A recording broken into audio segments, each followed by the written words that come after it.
Okay, picture this. आप अपने bestie के साथ एक स्ट्रीट साइड चाय स्टॉल पर चिल कर रहे हो। आप अपना वॉलेट भूल गए, लेकिन कोई बात नहीं, यूपीआई से आपको बस अपना फोन चाहिए। लेकिन यह यूपीआई मैजिक असल में काम कैसे करता है? चलो इसे समझते हैं, मिट्टी, रंगों और थोड़े देसी ड्रामा के साथ। यूपीआई यानी यूनिफाइड पेमेंट्स इंटरफेस आपके पैसों के लिए एक जादुई और सुपरफास्ट कुरियर जैसा है। इसे national payments corporation of India NPCI ने बनाया है। यह सिस्टम आपके बैंक अकाउंट को सीधे आपके मोबाइल फोन से जोड़ता है, जिससे आप दिन हो या रात कभी भी किसी को भी तुरंत पैसे भेज सकते हैं। ये 24/7 काम करता है, छुट्टियों में भी। चलिए एक उदाहरण लेते हैं। मान लीजिए आपने अपने दोस्त के साथ चाय पी और अब आपको अपने हिस्से के 50 रुपये देने हैं, लेकिन आपके पास कैश नहीं है।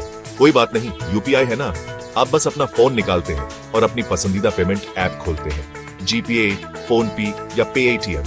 कमाल की बात यह है कि अगर आपका दोस्त कोई दूसरी ऐप भी इस्तेमाल कर रहा हो तो भी पैसे पहुंच जाएंगे। ऐसा इसलिए क्योंकि ये सभी ऐप्स एक ही शक्तिशाली यूपीआई नेटवर्क से जुड़ी होती है। आप सेंड मनी पर टैप करते हैं, दोस्त का क्यूआर कोड स्कैन करते हैं और अमाउंट डालते हैं। अब आता है सबसे जरूरी सिक्योरिटी स्टेप। आप अपना सीक्रेट 4 या 6 अंकों का यूपीआई पिन डालते हैं। ये पिन आपकी तिजोरी की चाबी है। पिन डालते ही बूम, पलक झपकते ही पैसे आपके अकाउंट से दोस्त के अकाउंट में पहुंच जाते हैं। लेकिन पर्दे के पीछे क्या होता है? जब आप पे बटन दबाते हैं तो आपकी यूपीआई ऐप एक सुरक्षित एनक्रिप्टेड मैसेज तैयार करती है। यह मैसेज सीधे आपके बैंक के पास नहीं जाता। पहले यह national payments corporation of India यानी एनपीसीआई के पास जाता है। एनपीसीआई एक ट्रैफिक पुलिस की तरह है जो भारत में सभी यूपीआई ट्रांजैक्शंस को मैनेज करता है। एनपीसीआई इस रिक्वेस्ट को आपके बैंक को भेजता है। आपका बैंक सबसे पहले यह कंफर्म करता है कि यह रिक्वेस्ट वाकई आपने ही की है, आपके यूपीआई पिन के जरिए। फिर वो चेक करता है कि आपके अकाउंट में पैसे भेजने के लिए पर्याप्त बैलेंस है या नहीं। सब कुछ सही होने पर आपका बैंक एनपीसीआई को सब ठीक है का सिग्नल भेजता है, जो फिर आपके दोस्त के बैंक को पैसे रिसीव करने के लिए तैयार रहने को कहता है। यह पूरी बातचीत सेकंड के कुछ हिस्सों में होती है, जिसमें कई सिक्योरिटी लेयर्स शामिल होती है।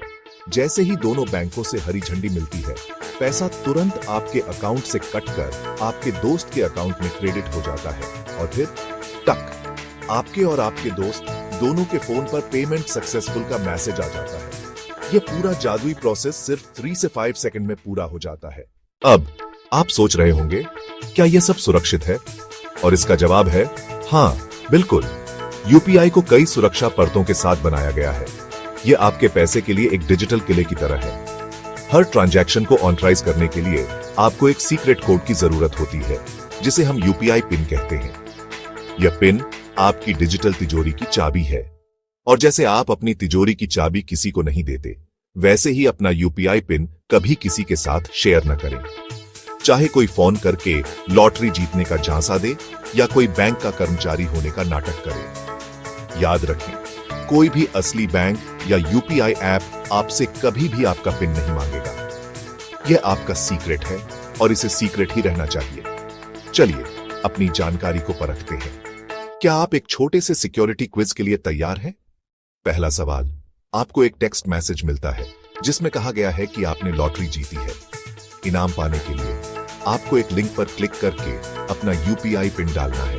आप क्या करेंगे? ए, तुरंत लिंक पर क्लिक करें या बी, मैसेज को डिलीट कर दें और नंबर को ब्लॉक कर दें। अगर आपने बी चुना है तो आप बिल्कुल सही हैं। असली इनाम कभी भी आपसे आपका पिन नहीं मांगते। अब अगला सवाल, अगर आपको कोई रैंडम कॉल आता है जिसमें आपकी यूपीआई डिटेल्स मांगी जाती है, तो आपको क्या करना चाहिए? ए, उन्हें अपना पिन बता दें या बी, फोन काट दें और स्पैम के रूप में रिपोर्ट करें। हाँ, बी ही सही जवाब है। बहुत बढ़िया। याद रखें, सतर्क रहना ही सबसे बड़ी समझदारी है। तो अगली बार जब आप अपने फोन से पानी पूरी के पैसे दो, तो बस याद रखना, यूपीआई पैसों को आपकी क्रेविंग से भी तेज मूव कर रहा है। और ऐसे ही कलरफुल एक्सप्लेनेशंस के लिए लाइक, शेयर और सब्सक्राइब करें।